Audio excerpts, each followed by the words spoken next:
assassinated Anwar Sadat.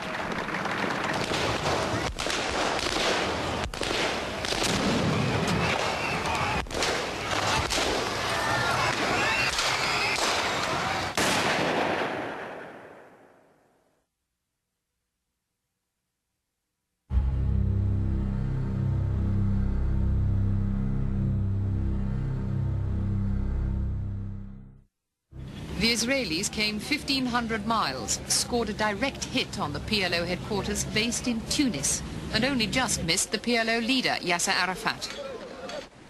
It was a revenge raid by the Israelis following last week's attack on an Israeli yacht in Cyprus. 3 people were killed by a PLO unit from Tunisia. As a matter of principle, it's our view that it is legitimate self-defense to respond appropriately to acts of terrorism.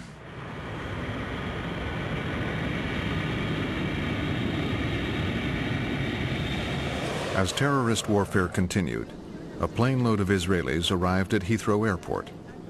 The passengers had no idea that among them was their foreign minister on a top-secret mission. I came disguised in a wig and glasses. When I got to passport control, he asked, "On holiday or business?" I didn't know what to say. Finally, I said, "On business."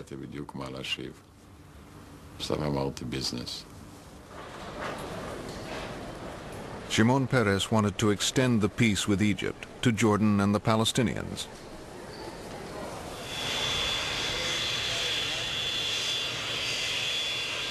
That same day, King Hussein of Jordan piloted his own plane to London. He had been invited to meet Peres by a mutual friend.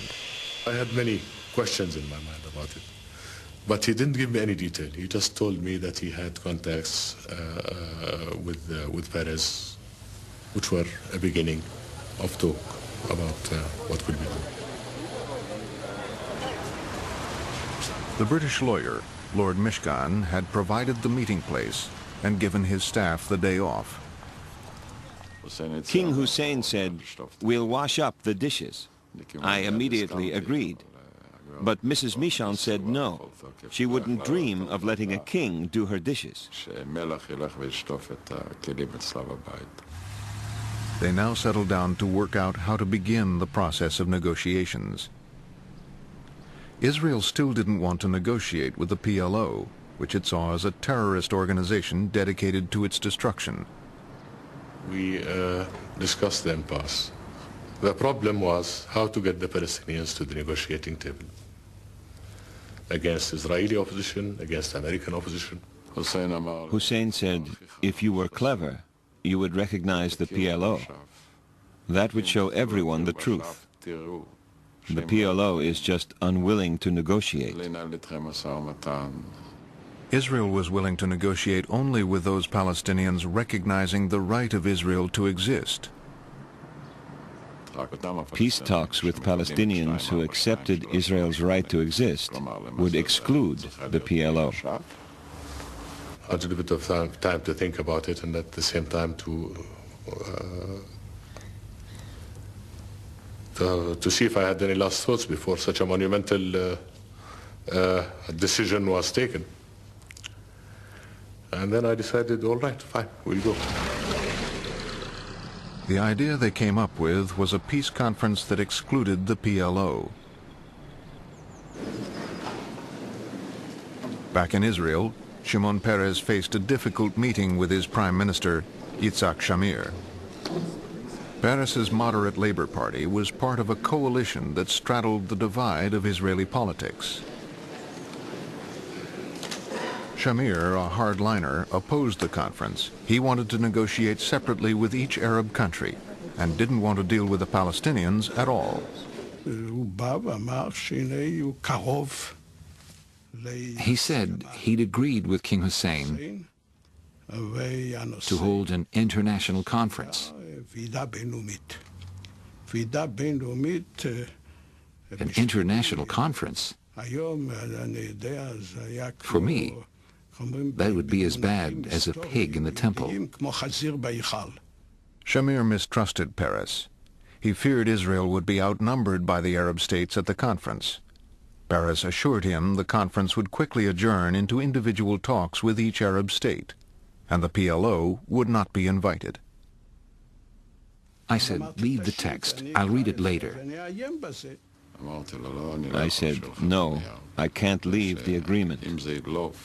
Your staff might leak it and spoil my plan.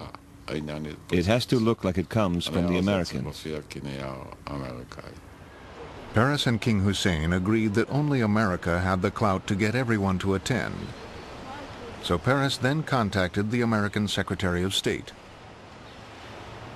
What he proposed now was that I take this on board as my proposal and then present it to the Israeli government. I saw danger, even in a visit from Schultz. I decided to send an envoy to America. I sent our former ambassador. And I told Schultz very plainly that the subject of the international conference was a subject of divided opinion in Israel, mainly between the Likud and the Labour Party, and that if he were to come to Israel to provide his support for the agreement that Peres had arrived at, he would be entering Israeli domestic politics. And he said, I'm not going to make the trip. Trying to keep the process going, Peres persuaded Shamir to meet with Jordan's King Hussein. The king invited Shamir to his house in London. Hussein explained that he could represent the Palestinians. The king was very critical of the Americans. He said, they made promises they didn't honor. They promised Jordan would get back the land Israel had occupied. But this hasn't happened. I thought to myself, I'm responsible for that. He was very blunt. There was not very much room for putting any of the ideas or hopes or aspirations that I had in mind. I refused point blank to discuss an international conference. So there wasn't much that we could really speak about or agree about. The next morning, I flew back to Jerusalem. None of my colleagues knew where I'd been or who I'd been meeting. We got a report from that meeting from Shamir, who was very happy about it. The king was so courteous. He served a kosher meal. He listened to me, and he was warm and so on. We got a report from King Hussein, who said, well, we had the meeting and it was terribly discouraging because it's obvious to me that the Prime Minister is not willing to give any ground at all.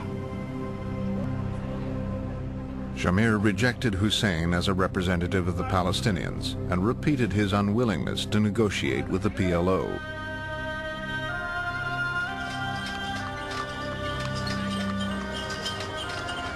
Meanwhile, the Palestinians, squeezed into the Gaza Strip for the last 20 years under Israeli rule, grew increasingly frustrated.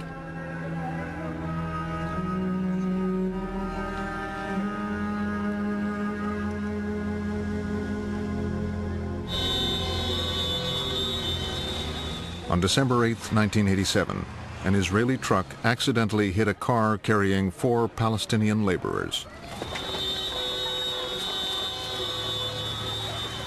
All the people in the car were killed. We thought this was no accident. It was done on purpose by the Israelis. Angry crowds soon gathered.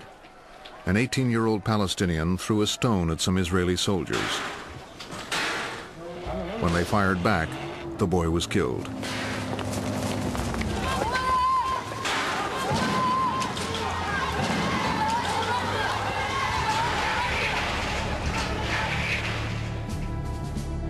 The Israeli security forces then stepped up their presence in the occupied territories.